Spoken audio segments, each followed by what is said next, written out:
谁为爱世人愿舍身？这礼物化作活存的心灵。幸福是接受和活出这礼物的真谛，教我学习爱到痛时就如遇见主。人一生最如紧，艳阳纵使多耀眼，如若没爱，仿佛天空阻隔了光线的障蔓。请洁净我心眼，长留着爱的恩泉，清澈璀璨。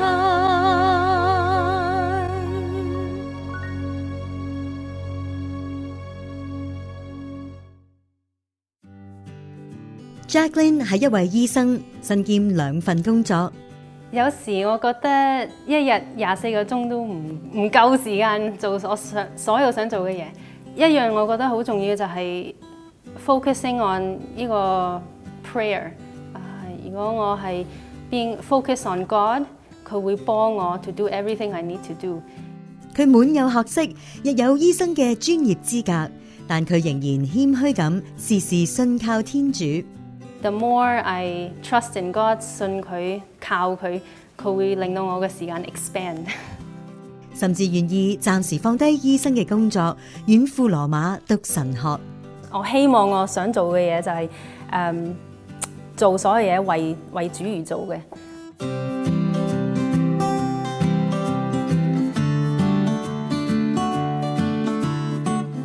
Jacqueline 周詠文喺多倫多出世，長大同讀書。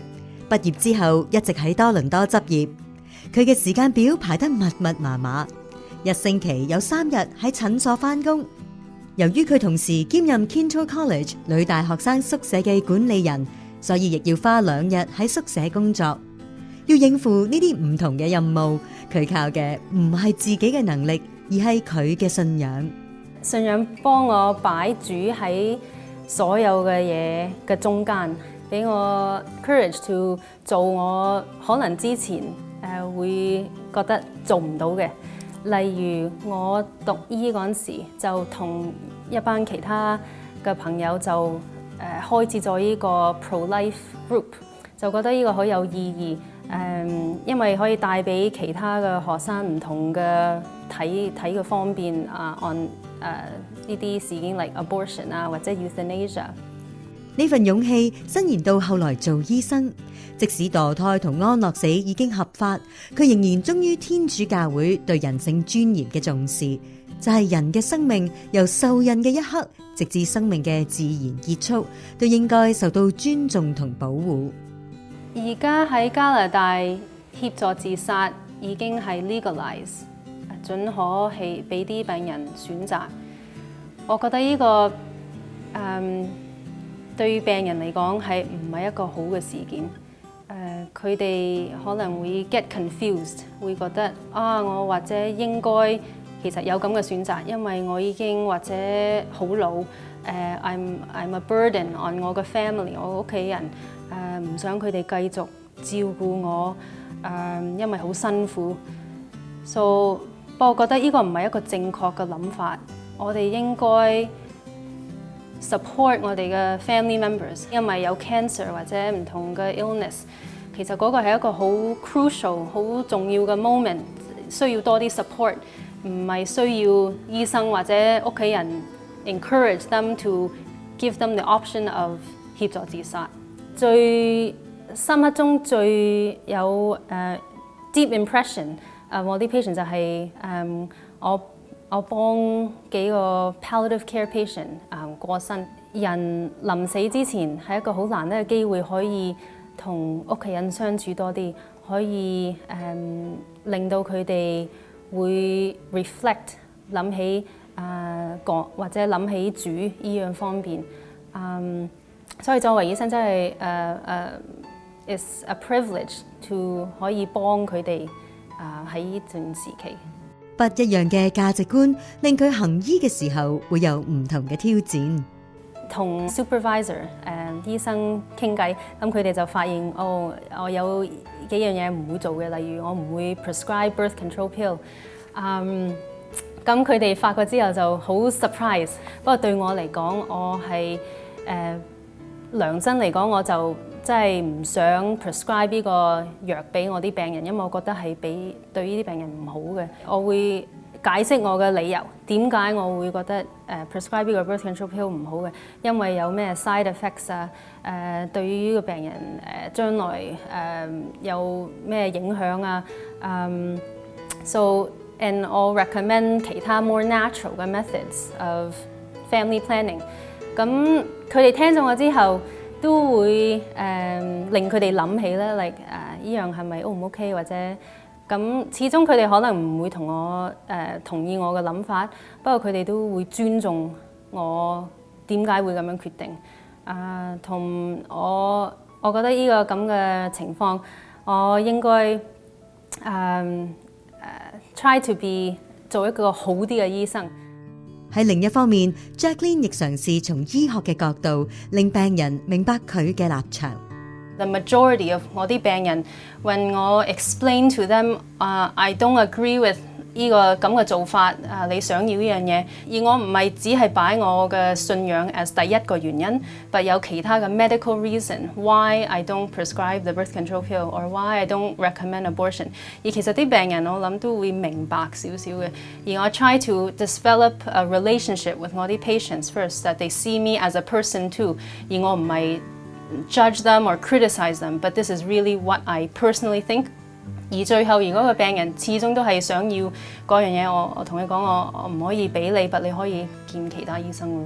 雖然有呢啲咁嘅價值觀會同我啲其他做醫生嘅colleagues 唔同，不過佢哋或者會睇到我係真係關心病人嘅，做好我其他嘅工作，佢哋都知道我係一個好嘅醫生。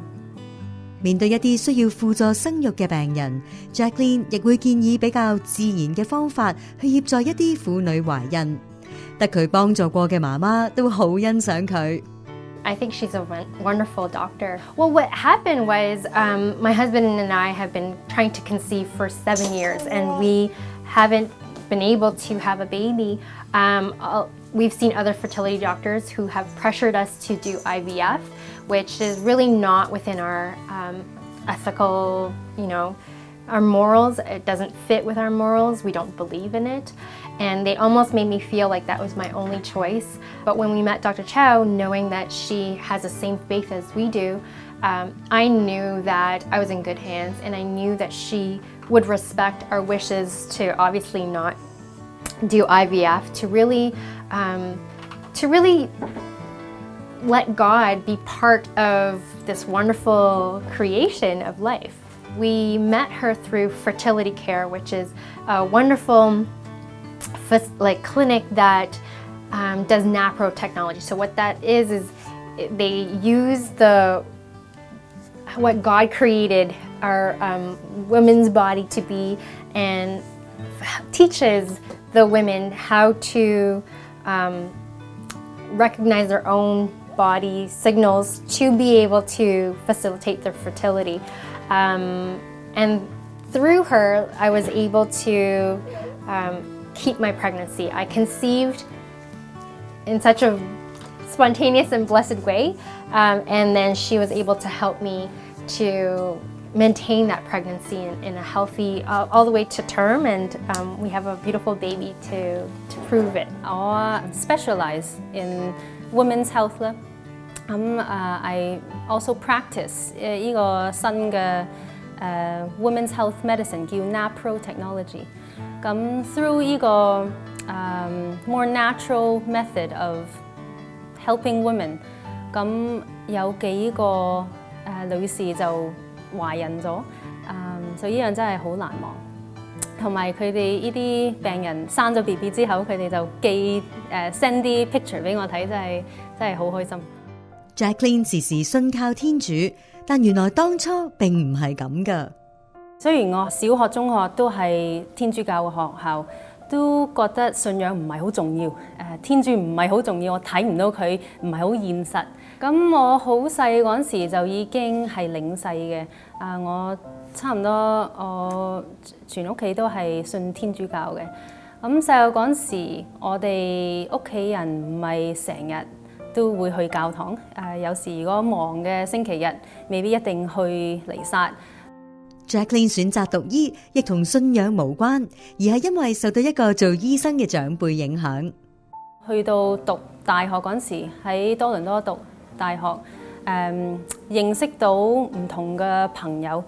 有啲朋友就介紹主業會俾我啦，咁我就從主業會開始去呢啲舞蹈班啊，學識多啲我自己嘅信仰。我開始舞蹈班嗰時就認識多啲天主教教啲係咩嘅，明白點解去彌撒係重要嘅，點解主會俾我哋呢10誡嘅，明白多啲之後，我就覺得就想 live 我嘅信仰好啲。我會話主要會係好大嘅理由，我會我嘅信仰會深啲。主業會 Opus Dei 係一個天主教團體，由聖施麗華聖 Jose Maria Escriva 喺1928年創立，目的係要傳播耶穌基督召喚所有人成聖嘅教導，幫助平信徒喺日常生活裏面活出基督嘅精神。主業會喺全世界大約有9萬名男女成員，98%係平信徒，其餘嘅2%係神父。我讀醫嗰陣時，都唔算係practice 我嘅信仰好多，不過接觸到主業會又開始讀醫嗰陣時，就令我諗好多嘢，就諗點樣可以幫助我啲病人，點樣可以做一個好嘅醫生。我覺得天主要我走呢條路，真係一個好難得嘅機會。我都唔可以完全明白點解佢會揀咗我嚟做醫生啊！真係入到醫真係 it's luck but also God's grace， 即係好多人想入到醫都入唔到嘅。我覺得佢俾到我一個機會 ，also a way for 我 to get closer to him， 係佢俾我一個 gift。而我要珍惜呢個 gift，做好我嘅工作。有可能如果我係做唔到讀醫嘅，我覺得其實主都可以 bless us with many things， 唔係一定讀醫或者做咩行業，一定要咁樣先可以做一個好嘅人，做一個聖人。原來主業會嘅創辦人聖施禮華亦曾經咁樣鼓勵基督徒：工作嘅尊嚴植根於愛，任何工作嘅價值都取決於工作嘅時候為天主所懷嘅愛心有幾大幾深。所以任何人都可以成為聖人。我發覺自從 Jacqueline 佢加入咗 Opus Dei 主禱會之後咧，使我覺得佢對人嘅愛心仲更加大。OK， 因為主業會咧，佢有一個口號嘅，個口號就係咧，你用最大嘅愛心嚟做最少嘅嘢。凡事都要為天主嘅愛去做，咁樣嘅話就無所謂小事，一切都係大事。譬如好似你返工 ，OK， 你做嘢咧。係當然，或者你嘅主管要你做啲嘢，但係你嗰件事咧係為上主做，咁你變咗你做嘢咧就真係好開心嘅。咁所以從 Jacqueline 身上我就覺得佢咧而家真係接待人啊，show 到愛心。咁咧呢啲係我要繼續學習。Jacqueline 作為醫生，工作本身已經好繁重，但係佢仲有做義工、教舞蹈班，亦都為主業會管理全女生大學宿舍 Kincho College， 為嗰度嘅寄宿生服務。我曾經有諗過，真係做唔到啦，真係放棄啦。咁我諗其他人呢個好正常嘅 reaction。不過如果咁樣發生嘅咧，我就即刻會try to 去小教堂同主度傾偈。因為我真係要靠主嚟做我所有做嘅嘢，如果冇靠佢咧，我真係全部其實都做唔到嘅。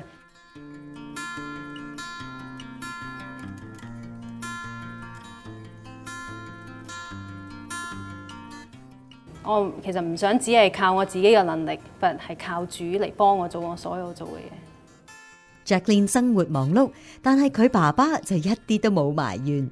所以我覺得反而咧，自從 Jacqueline 入咗去 Opus Dei 主業會之後咧，雖然我哋花嘅時間冇以前咁多，但係個 quality of time 咧就比以前仲好。咁所以我哋嘅關係咧，我可以講得仲比較更密切多啲。天台佢都係一個比較即係負責管理人員啦，咁所以佢都要將自己嘅時間分配咯，因為佢又有正職要翻去醫院或者醫務所做工，咁翻嚟之後又要照顧班學生啊交流，咁所以呢個時間分配咧就我諗 Jacqueline 係比較要自己負責任，咁我哋都盡量配合佢嘅時間啦，所以。但係我都知道 Jacqueline 好多時佢一有時間咧就打電話俾我哋啊，或者上嚟幫我哋食下飯啊，或者飲下下午茶啊咁樣。咁同埋因為而家Internet 都好發展，所以 Jacqueline 時時都我哋有即係 WeChat 啊、微信啊，或者有 WhatsApp， 大家都溝通。原來喺維繫家人關係方面 ，Jacqueline 的確好用心。因為我係靠主嘅，所以我希望 through 我呢個咁嘅 experience， 其實我會 try to love my parents， 我屋企人 even more，to focus on the little details。如果佢哋係有咩特別真係需要嘅，或者有咩特別嘅日子唔好忘記嘅，咁我會 try to make a bigger effort to be there with them， to 幫下佢哋，to think of the little details to make them feel loved as well。佢亦都介紹咗好朋友 Alejandra 參加主業會嘅活動。I think the relationships that Jacqueline has with God is definitely one of very deep commitment. Joining the Opus Dei requires that you invest a lot into your faith and into growing your faith and into spreading your faith to others who might not have as strong a faith as you. I think she's very committed to that and very committed to the organization, which I think is what people who join the Opus Dei really strive to do. So I think she definitely lives out the values of the organization on a day-to-day basis and through her work and personal relationships. Jacqueline 對信仰嘅熱誠亦感染到佢嘅屋企人。Jacqueline 俾我同俾我太太同埋我啲另外嗰兩個女咧，個影響都好大嘅。Jacqueline 咧，佢入咗Opus Dei 以後咧，使我從佢身上咧學嘅嘢仲多嘅。即係而家係喺個 reverse process， 好多時啲細佬個細咧就父母俾啲嘢 information， 即係照顧學生。而家咧 I learn from her， 即係我就參加教會嘅好多啲ministry 咧就越嚟越多。OK， 咁就即係就增加自己對天主嘅嘅 faith 啦 ，OK， 信德、愛德同埋望德。咁而家我翻咗嚟多倫多啦，因為我舊年就退休。咁而家我都希望自己可以多啲參與教會嘅工作。咁而家我都喺一間中文嘅天主教堂同埋一間英文天主教堂都做唔同嘅 ministry work。咁同埋我都有幫生命恩泉開始做少少嘅工作。咁我覺得呢個係天主俾我過去嗰40年嘅工作。而家我退咗休 ，I think it's time to 即係可以做多啲evangelization 啊，可以福傳俾人。我覺得都係主俾我一個恩寵嚟嘅。天主嘅愛同恩寵滿日 Jacqueline 一家同佢自己嘅人生，令 Jacqueline 渴望為主付出更多。我都有少少考慮過話想做修女，因為當我接觸主多啲，就覺得佢可能會問我多啲，想ask me for more。咁我都考慮過，不過我祈禱多啲之後，覺得主已經俾我呢個咁大嘅機會，俾我入到讀醫，而讀醫係唔易嘅，即係好 competitive， 可以入到去嘅。咁我亦都覺得主係俾某啲人係叫佢哋做修女，亦都係好好嘅。不過大多數嘅人，主都係叫我哋住喺我哋平時生活平常嘅生活，同其他人相處咁樣，所以我哋可以做到聖人。透過祈禱 ，Jacqueline 漸漸更清楚天主對自己嘅召叫，就係成為一位守獨身嘅主業會成員。（numerary）， 專心從事使徒工作。當 Jacqueline 同屋企人講嘅時候，佢哋初時唔係好明白。因為我初冇同佢哋講好多關於或者我真係想加入主會啊。尤其是我加入主會嗰陣時，大部分主會嘅成員係結婚，係有結婚嘅。有一個細嘅部分嘅主會嘅成員係唔會結婚嘅，為咗幫其他人可以接到主多啲，我哋就唔會結婚，所以我係決定做咗呢個咁嘅成員。所以我屋企人就覺得好奇怪、好奇妙，點會嚟到呢個咁嘅決定？咁之後我就同佢哋解釋多啲啦，點解？我覺得主係慢慢一步帶領我係行呢條路嘅。從我入醫之後，又學識多啲嘢，認識到主業會之後，我覺得我自己個人都有變，開放多啲啊，真係想幫助多啲人多啲，唔係自己成日諗住自己。喺主業會嘅中心 ，Jacqueline 會同其他同樣守獨身嘅女成員，好似屋企人咁一齊住，唔需要發獨身嘅聖願，各人可以擔當唔同工作，生活基本上好自由。愛錫佢嘅爸爸都支持佢嘅決定。我諗我哋最重要就係係咪我哋三個女開心？我諗呢個係最重要嘅，即係咪結婚啊、獨身啊？我覺得呢啲都唔重要，因為譬如好多時結婚，好多你睇到出邊好多人結完婚又離婚，有好多家庭嘅事情嚟。咁我覺得係即係只要自己嘅仔女佢選擇係正確係開心嘅，我諗覺得呢個係好嘅。Jacqueline 為主守獨身嘅決定，對 Alejandra 都有正面嘅影響。It's really great to see someone live out that relationship with God and make that commitment to be celibate. In a world where there's a lot of temptation and there's a lot of pressure from society to live life a certain way, it's really hard to live single and still live out your Christian values. So I think by Jacqueline introducing me to the Opus Dei and me being able to broaden my Catholic faith and learn more about God's teachings, I've been able to apply that to my life and my personal relationships, and I've been able to see relationships in a different light, see the values that I want to have instilled in my relationships, and look for people or look for a significant other that lives out those values in his day-to-day life.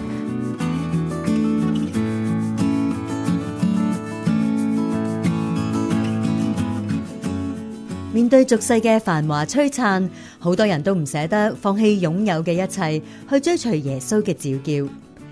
但係 Jacqueline 就甘願暫時放低難得嘅醫生職業，遠赴羅馬讀神學，豐富自己對信仰嘅認識。呢個會係一個好難得嘅機會。有啲人會覺得，你啱啱開始做醫生咁難先可以完成你嘅學業。咁你就或者放棄呢樣嘢。其實我覺得都唔係放棄嘅，係 take a break，而 focus on studying something else。而如果我 study more about 我嘅信仰 ，more about 天主教啊，我將來之後可以幫助多啲人，可以或者俾多啲 classes 啊，answer more people's questions。而我希望讀完呢個 theology degree 之後，會翻嚟。或者繼續做醫生，如果有咁嘅機會，如果有人邀請我去另外一個國家度幫手，嚟幫主業會，我都覺得一個好嘅機會。即係唔知將來會帶俾我啲咩事件。Yeah, I leave it in the hands of God, and I try to focus on the present and do 我而家嘅工作做得好。對於 Jacqueline 完全將自己嘅前途交俾天主帶領，佢爸爸亦好豁達咁接受。當然從一個父母嘅即係學你話供書教學做完啦，就希望子女有個回報。當然呢個每個人都有個希望啦，係咪？但係我自己嘅感覺就係話，想天主俾我嘅恩寵，即係我都係一個做咗40年嘅即係工作嘅人，咁天主實在俾我好多恩寵，可以俾我養大3個女 ，OK， 咁又俾我一個好好嘅職業。咁實情咧，我就覺得呢個即係個女佢只要佢選擇一啲工作，佢開心嘅嚟侍奉主嘅，我覺得已經係 OK。即係我自己冇乜特別要求。當然，即係做父母嘅都嗰時話，如果有個女可以夠唔夠請我食餐飯都幾好喎，係咪先？咁但係即係呢個係一個咁就係一個可以講話地上父母嘅要求。有個神父講，即係Our Father 嗰個經文，即係我哋而家有地上嘅父母，即係我就係 Jacqueline 嘅父母，但係我哋有天上嘅父母。OK， 咁實情咧，我覺得咧，天上嘅父母實情比地上父母更大、更重要。OK， 咁而家即係主耶穌，即係天主俾我一個機會，即係佢俾咗我3個女。主俾我嘅恩寵咁多，而家主要我一個女嚟奉獻翻俾佢終身嘅，我覺得呢個都係一個 gift to me。Jacqueline 依家已經喺羅馬嘅宗座聖十字架大學修讀神學學士學位，喺天主教會嘅中心，同嚟自世界各地嘅學生一齊學習同生活，令佢大開眼界，認識到好多真誠嘅朋友。亦更加感受到普世教會嘅共融團結。喺羅馬讀完書翻嚟之後 ，Jacqueline 都想繼續做醫生幫人，亦希望透過呢一段喺羅馬進修嘅經歷，以及佢對主更深嘅認識，能夠帶領更多人親近天主。我有咁嘅興趣，我好中意做醫生啦，所以如果有機會，梗係希望可以。But 如果佢 call me to do something else， 我亦都會好開心而幫佢，而幫其他人 around me。And really， 我嘅願望 is to help more people get to heaven。一對青年新婚冇幾耐，竟然發現佢哋嘅婚姻關係並唔穩固。問題在於呢，就係佢哋彼此之間係唔夠時間認識到對方啊！咁婚姻之路係咪比想象中難行呢？唯一係互相支持嘅夫婦呢，先至能夠係行呢條婚姻嘅彎曲嘅路。條路難唔難行，其實最在乎互相溝通。今個星期嘅愛常傳，洪仁芳修女就會為大家解構婚姻之道。